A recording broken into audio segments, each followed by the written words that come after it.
क्या कभी सोचा है कि ये कंप्यूटर जिसमें अरबों पुर्जे हैं, पलक झपकते ही कोई भी फाइल कैसे ढूंढ लेता है? देखिए, ये कोई जादू नहीं है, बल्कि इंजीनियरिंग का एक बहुत ही चालाक सिस्टम है जिसे मेमोरी हायरार्की कहते हैं। आज हम इसी स्मार्ट सिस्टम के राज खोलेंगे जो स्पीड, कीमत और साइज के बीच एक ऐसा बैलेंस बनाता है जिसके बिना आज की सुपर फास्ट कंप्यूटिंग नामुमकिन होती। तो आज हम क्या क्या देखने वाले हैं? सबसे पहले हम कंप्यूटर के एक बेसिक स्पीड प्रॉब्लम को समझेंगे, फिर इसका सॉल्यूशन देखेंगे जो एक पिरामिड जैसा है। हम सबसे तेज मेमोरी से लेके सबसे बड़े स्टोरेज तक का सफर करेंगे और आखिर में कुछ जरूरी यूनिट्स, एग्जाम्पल्स और हाँ, एग्जाम के लिए कुछ खास टिप्स भी देखेंगे। तो चलिए शुरू करते हैं पहले हिस्से से। देखिए, हर कंप्यूटर के अंदर ना एक अजीब सी लड़ाई चलती रहती है। एक तरफ है उसका सुपर फास्ट दिमाग और दूसरी तरफ है कोई चीज जो उसे बार बार पीछे खींच रही है। हमारी कहानी बस यहीं से शुरू होती है। चलिए इसको एक मिसाल से समझते हैं। मान लीजिए कि कंप्यूटर का जो सीपीयू है वो एक सुपर कार है, एकदम फॉर्मूला 1 रेस कार जैसी, जबरदस्त स्पीड के लिए बनी है। पर सोचिए, ऐसी सुपर कार का क्या फायदा अगर वो एक सिंगल लेन वाले ट्रैफिक जैम में फंस जाए? बस यही ट्रैफिक जैम, यही बॉटलनेक डेटा को एक्सेस करने की असली प्रॉब्लम है। और ये जो स्पीड का फर्क है ना, वो जरा देखिए। एक तरफ है सीपीयू जो एक सेकंड में, सोचिए, अरबों ऑपरेशंस कर सकता है, और दूसरी तरफ है हमारी हार्ड ड्राइव जो डेटा लाने में हजारों गुना धीमी है, मतलब कछुए की चाल। और इसी मिसमैच की वजह से हमारे सुपर फास्ट प्रोसेसर को खाली बैठना पड़ता है, इंतजार करना पड़ता है, कितना कीमती वक्त बर्बाद होता है ना। तो सवाल ये है कि इंजीनियर्स इस प्रॉब्लम को सुलझाते कैसे हैं? क्या वो कछुए को तेज दौड़ाने की कोशिश करते हैं? नहीं, वो तो बहुत ही महंगा पड़ेगा। इसके बजाय उन्होंने एक बहुत ही स्मार्ट, एक बहुत ही चालाक सिस्टम बनाया जिसे हम कहते हैं मेमोरी पिरामिड। तो ये मेमोरी हायरार्की या मेमोरी पिरामिड आखिर है क्या? इसे ऐसे समझिए कि ये अलग अलग तरह की मेमोरी को लेयर्स में सजाने का एक तरीका है। सबसे ऊपर वाली लेयर जबरदस्त तेज होती है पर छोटी और बहुत महंगी, और जैसे जैसे हम नीचे आते हैं मेमोरी बड़ी और सस्ती होती जाती है, पर हाँ, धीमी भी। और इसका पूरा मकसद क्या है? मकसद ये है कि जिस डेटा की सीपीयू को फौरन जरूरत है वो हमेशा सबसे तेज वाली लेयर में मिले।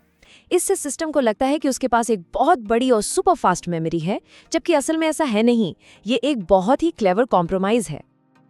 और ये देखिए, ये है वो पिरामिड।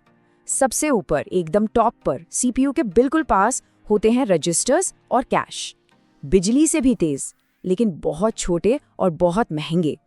उसके ठीक नीचे आती है हमारी मेन मेमोरी यानी रैम। ये स्पीड और साइज का एक अच्छा बैलेंस है। और फिर सबसे नीचे बेस में आता है हमारा सेकेंडरी स्टोरेज, मतलब हार्ड ड्राइव्स और एसएसडीज। ये बहुत बड़े और सस्ते होते हैं पर स्पीड में सबसे कम। यही पूरा स्ट्रक्चर है जो डेटा के फ्लो को एकदम मक्खन जैसा बनाए रखता है। ठीक है, तो चलिए अब इस पिरामिड में थोड़ा और गहरा उतरते हैं। शुरुआत करते हैं सबसे ऊपर से, यानी इसकी फास्ट लेन से। इसे कहते हैं वॉलेटाइल मेमोरी। अब वॉलेटाइल का सीधा सा मतलब है अस्थिर। मतलब इस मेमोरी को चीजें याद रखने के लिए लगातार बिजली चाहिए। जैसे ही पावर गई, इसमें जो कुछ भी था सब फुस गायब। इसीलिए तो कहते हैं अपना काम सेव करते रहो। अब इस फास्ट लेन में ना दो मेन प्लेयर्स हैं, एसरैम और डीरैम।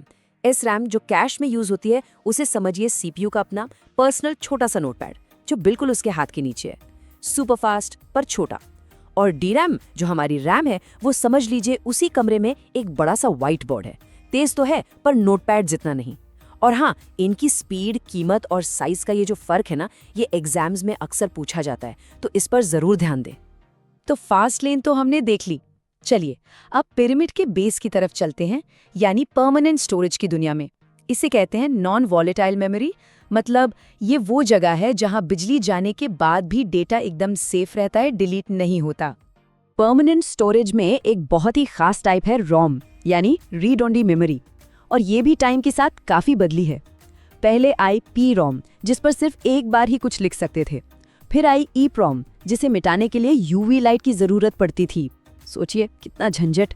और आज हम इस्तेमाल करते हैं ई प्रोम, जिसे बिजली से ही आराम से मिटाकर दोबारा प्रोग्राम किया जा सकता है।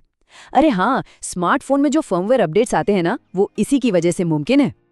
और अब आते हैं आज की एक बहुत बड़ी बहस पर, HDD वर्सेस SSD। यानी पुरानी हार्ड डिस्क ड्राइव के मुकाबले नई सॉलिड स्टेट ड्राइव। ये भी एग्जाम के लिए एक हॉट टॉपिक है। देखिए, HDD एक मैकेनिकल चीज़ है। इसे एक घूमने वाले रिकॉर्ड प्लेयर की तरह समझिए। इसमें मूविंग पार्ट्स होते हैं, इसलिए ये थोड़ी नाजुक होती है। वहीं दूसरी तरफ है SSD। इसमें कोई मूविंग पार्ट नहीं है, ये फ्लैश मेमोरी चिप्स पर चलती है, इसीलिए ये शांत है, बहुत बहुत ज़्यादा तेज़ है और ज़्यादा टिकाऊ भी।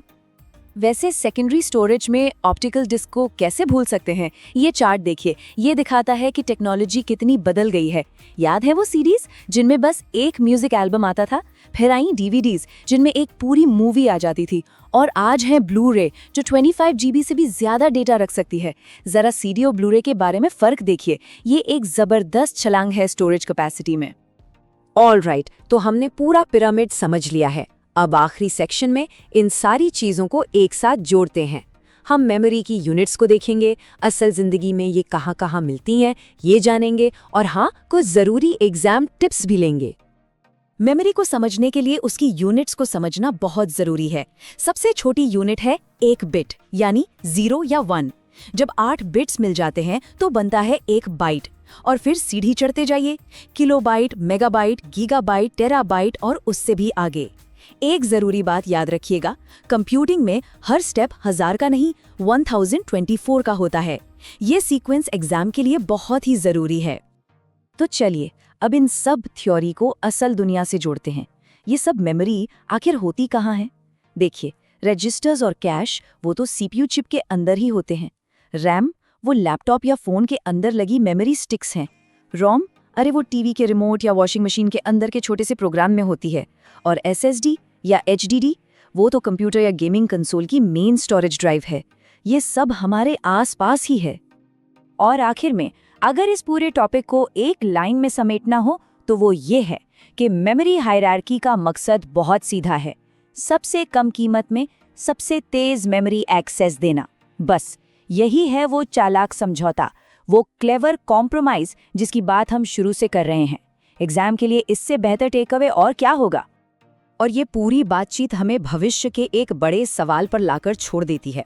आज AI, मेटावर्स जैसी चीज़ों को और भी ज़्यादा और भी तेज़ डेटा चाहिए। तो क्या लगता है, इस मेमोरी पिरामिड की अगली लेयर कैसी दिखेगी? क्या कोई ऐसी नई मेमोरी आएगी जो सुपर फास्ट रैम और बड़े स्टोरेज के बीच के फासले को बिल्कुल ही ख़त्म कर दे? खैर, एक बात तो पक्की है, ये चालाक समझौता हमेशा बेहतर होता रहेगा।